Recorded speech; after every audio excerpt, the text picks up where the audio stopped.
ओ देश मेरे तेरी शान पे सदके कोई धन है क्या तेरी धूल से बढ़ के हवा पे रोशन जा सुखा कारणे देव वेडावला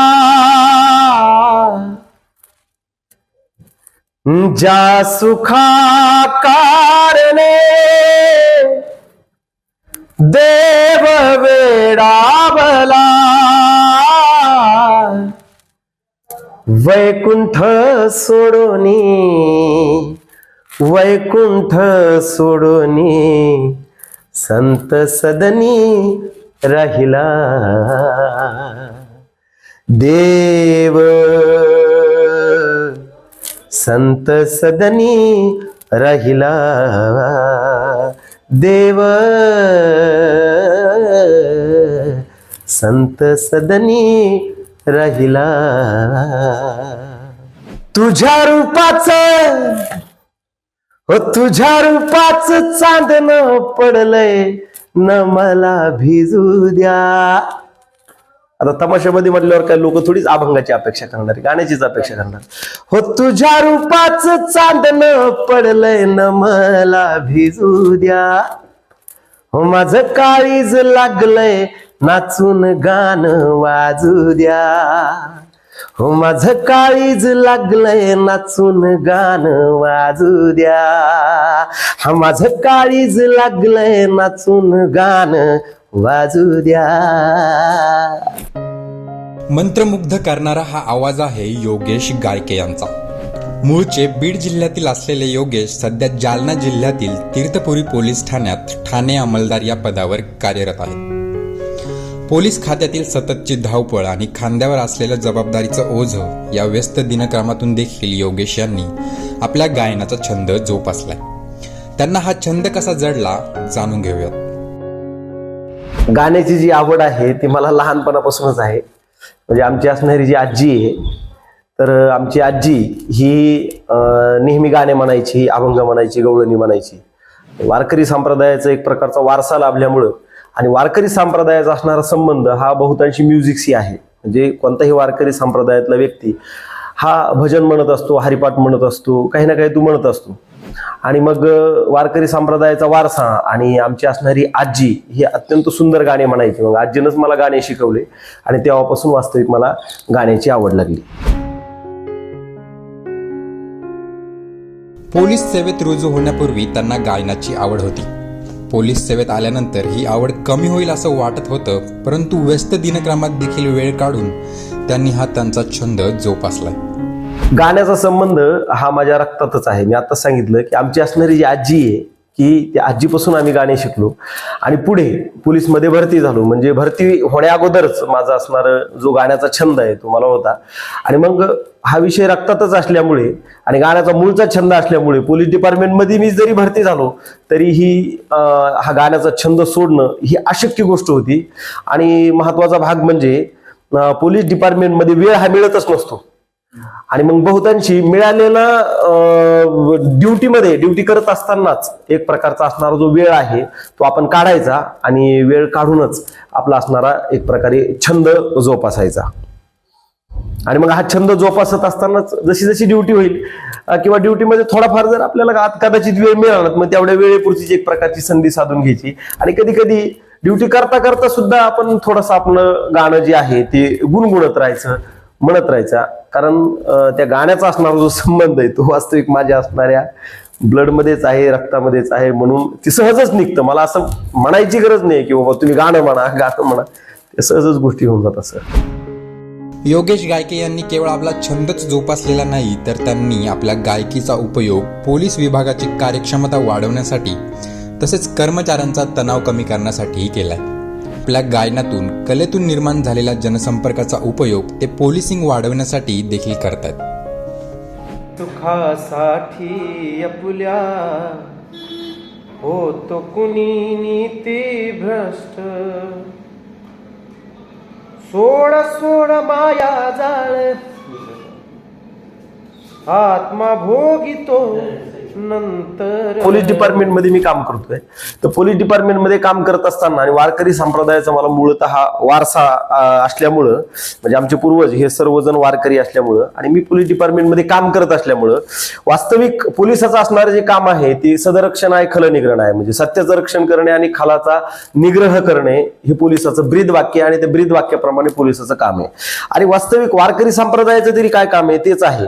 आपल्या अंतःकरणातले जे दुष्ट विचार आहेत त्या दुष्ट विचारांचा एक प्रकारे निग्रह करणे आणि सद्विचार जे आहेत तर त्यांची प्रवृत्ती वाढवत जाणे. स्वतः माऊलीनं प्रतिपादन केलेलं आहे, जे खळांची व्यंकटी सांडू तया सत्कर्म रती वाढव भूता परस्पर पडव मैत्री जीवाची. म्हणजे खल प्रवृत्ती नष्ट हो आणि आपल्यामध्ये सदप्रवृत्ती वाढव. आणि पोलीस डिपार्टमेंटचं सुद्धा तेच काम आहे.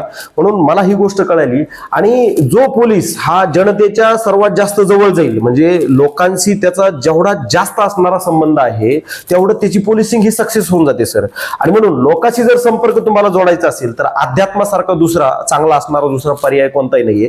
म्हणून एका गावात जाऊन जर कीर्तन केलं तुम्ही तर त्या गावातले 90% लोक हे तुमच्या ओळखीचे होतात. आणि नुसते ओळखीचेच होत नाही तर त्या लोकांचा असणारा जो विश्वास आहे तो आपल्यावर दृढ होतो. आणि मग आपलं पोलिसिंगचंही काम अत्यंत चांगल्या प्रकारे त्या ठिकाणी होऊन जातं. आणि एक चांगला सामाजिक संदेश सुद्धा, एक नैतिक संदेश सुद्धा आपण लोकांना कीर्तनाच्या, भजनाच्या, गाण्याच्या आणि अभंगाच्या तसेच भाषणाच्या, व्याख्यानाच्या माध्यमातून देतो. आणि त्यामुळं मला याचा पोलीस डिपार्टमेंटमध्ये माझ्या असणाऱ्या ह्या छंदाचा तसेच माझ्या असणाऱ्या कीर्तनाचा, व्याख्यानाचा, गाण्याचा प्रचंड अशा प्रकारे माझी पोलिसिंग करत असताना उपयोग झालेला आहे. आणि सर्वात महत्वाची गोष्ट पोलिसाचं जे आद्य कर्तव्य आहे सर ते म्हणजे पोलिसाची असणारी जी प्रतिमा आहे ती वाढवणं आहे. आणि विशेष कीर्तनानं, भजनानं, गाण्यानं आणि व्याख्यानानं पोलिसाची जी प्रतिमा आहे लोकांच्या नजरेसमोर ती एक प्रकारे चांगली होते याचाही मला सार्थ अभिमान आहे. डिपार्टमेंटमध्ये बरेच असणारे जे पोलीस खात्यातले जे असणारे आमचे पोलीस लोक आहेत तर ते बहुतांशी ताणतणावामध्ये असतात. म्हणजे पोलीस डिपार्टमेंटचा संबंध ताणतणावाशी येतो पहा. आणि मग ताणतणाव जर आपला दूर करायचा असेल तर त्यासाठी सर्वात सुंदर असणारं जे साधन आहे ते म्हणजे गाणं आहे. आणि मग माझे असणारे जे पोलीस मित्र आहेत त्यांच्या जर आम्ही ग्रुपमध्ये बसलो आणि एखादं जर गाणं जर गायलं तर आमच्या असणाऱ्या पोलीस मित्रांचा जो ताणतणाव आहे तो कमी होतो. हा माझा पोलीस डिपार्टमेंटमध्ये गाण्याचा पहिला फायदा आहे. आणि दुसरा, एकदा पोलीस गोंदी पोलीस स्टेशनमध्ये असताना एक आरोपी लॉकअपमध्ये होता पहा. लॉकअपमध्ये आरोपी होता, वास्तविक तो होता 376चा. आणि असंच एका मुलीसोबत त्याचे असणारे थोडे संबंध आले आणि ती पळून गेली. आणि त्या मुलीचं जे वय होतं ते म्हणजे 18 वर्षाच्या आत होतं, अल्पवयीन मुलगी होती. आणि म्हणून त्यांना परत पोलीस स्टेशनला आणल्यानंतर 363 दाखल झाल्यानंतर पोलीस स्टेशनला आणलं. आणि नंतर जी प्रक्रिया आहे ती झाल्यानं त्याच्यावर 376 आणि पोक्सोची कलमं लागली. आणि मग त्याला आम्ही लॉकअपमध्ये टाकलं. आता प्रश्न आहे की तो प्रचंड एक प्रकारे निराशग्रस्त झाला होता. आणि मग माझी त्या ठिकाणी लॉकअपची ड्युटी होती. आणि मग तो लॉकअपमध्ये असताना तो म्हणला की साहेब मी मरणार आहे, मला आत्महत्या करायची, मला जगायचं नाही. आणि मग ही गोष्ट ऐकल्यानंतर मला खूप वाईट वाटलं. आणि मग विशेष म्हणजे तो जो आतला व्यक्ती होता तर त्याला सुद्धा गाण्याचा छंद होता, तो एक कवी होता. आणि मग मी लॉकअपच्या बाहेर, तो आतमध्ये. तर मग मी सुंदर असणे एक प्रकारे त्या ठिकाणी गाणे गायले. आणि मग गाणे गायल्यानंतर तोही आतून गाणे म्हणत होता, मीही बाहेरून गाणे म्हणत होतो. आमचे रात्रभर असेच गाणे चालले. त्यांनी काही आत्महत्या वगैरे केली नाही आणि माझी ड्युटी प्रामाणिकपणाने पार पाडली. पण वास्तविक परिस्थिती, त्याचं जे बर्डन आहे, डिप्रेशन आहे, ते सगळं धुवून निघलं. आणि नंतर मग आम्ही त्याला 2-3 दिवसानंतर त्याला आम्ही MCR केलं. म्हणजे हा सुद्धा गाण्याच्या पाठीमागचा माझा पोलीस खात्यामध्ये उपयोग झाला. एकदा माझं तमाशामध्ये एक प्रकारे बंदोबस्त लागला होता बघ, घनसांगी पोलीस स्टेशनला असताना. आणि तमाशामध्ये हेच गाणं लावा म्हणून लोकांनी काय केलं, तर तमाशामध्ये जे ऐकायला लोक येतात ते दारू पिऊन लोक येत असतात पहा. आणि थोडं नशा करून येत असतात, तरुण मंडळीची जास्त संख्या असते. आणि मग आम्हाला हेच गाणं ऐकायचंय असं म्हणून त्यांनी त्या तमासगिरांकडे एक प्रकारे आग्रह धरला. आणि मग तमाशावाल्यांना ते गाणं म्हणता येत नव्हतं. आणि मग त्यांनी काय केलं, त्या तमासगिरांना दगड मारली. दगड मारल्यानंतर माझा त्या ठिकाणी बंदोबस्त होता. मग मी स्टेजवर गेलो आणि त्या लोकांची समजूत काढली. अरे बाबा, हे जे लोक आहेत हे वास्तविक आपली असणारी संस्कृती आणि कला जिवंत ठेवण्याचा हे वेळोवेळी प्रयत्न करतात. उलट यांना आपण सहकार्य करायला पाहिजे. आणि हे पोटासाठी करतात हे लोक. आणि आपण जर असे दगड मारले तर ह्यांच्या जीवनाचं काय व्हायचं, असा लोकांना संदेश दिला. आणि मग तुमची फरमाईश जी आहे तर मी पूर्ण करतो म्हणून त्या ठिकाणी मी एक सुंदर असणार आहे त्यांच्या फरमाईशचं जे गाणं आहे तर ते गायलं आणि विशेष म्हणजे ते गायल्यानंतर लोक शांत झाले आणि त्यानंतर अजिबात गोंधळ केला नाही आणि मग शांतपैकी त्या असणाऱ्या तमाशाचा जो कार्यक्रम आहे तो सुद्धा पार पडला. म्हणजे पोलिसिंग मध्ये सुद्धा मला गाण्याचा चांगल्या प्रकारे उपयोग करता आलेला आहे सर. तर ते गाणं सुद्धा तुम्हाला मी ऐकवतो की जे लोकांनी फरमाईश केली होती आणि त्यांना ते येत नव्हतं. तुझ्या रूपाचं हो तुझ्या रूपाचं चांदणं पडलंय न मला भिजू द्या. आता तमाशामध्ये म्हटल्यावर काय लोक थोडीच अभंगाची अपेक्षा करणार, गाण्याचीच अपेक्षा करणार. हो तुझ्या रूपाचं चांदणं पडलंय न मला भिजू द्या. हो माझं काळीज लागलंय नाचून गाणं वाजू द्या. हो माझं काळीज लागलंय नाचून गाणं वाजू द्या.